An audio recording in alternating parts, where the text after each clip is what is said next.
A Gallup survey conducted in 1969 found that only 12% of the American people favored legalizing marijuana use.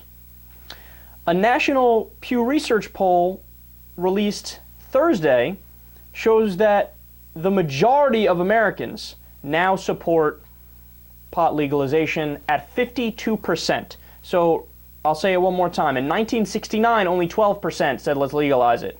Today, 52% say legalize it. Now, an even more stunning number, 72% say that the cost of the federal law enforcement efforts are not worth it. So in other words, the war on drugs, and since its inception, we've spent over $1 trillion in the war on drugs, trying to keep marijuana and cocaine and other drugs out of kids' hands. Guess what? They have the same percentage of kids today take marijuana as did back then. There hasn't been a decrease at all in that number. Even kids that try it, it hasn't decreased at all. It's either stayed the same, and according to some reports, it's even gone up. So $1 trillion, you might as well have just taken it and thrown it in the sewer. Utter waste of money. 72% of Americans are onto it. They figured it out, and they said, you know what? Yeah, horrible idea.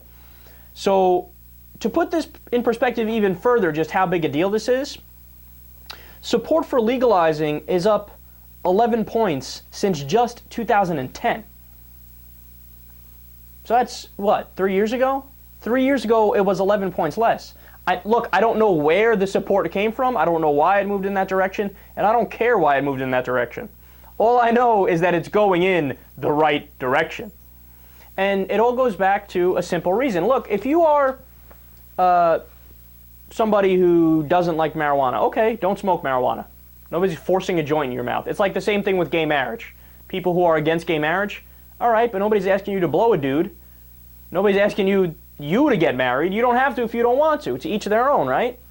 So I would just make the point that for the incredibly high number of Americans that either have a Corona or a Miller Lite or a Coors Light, or they end up taking Xanax or Adderall or whatever your pleasure is, right?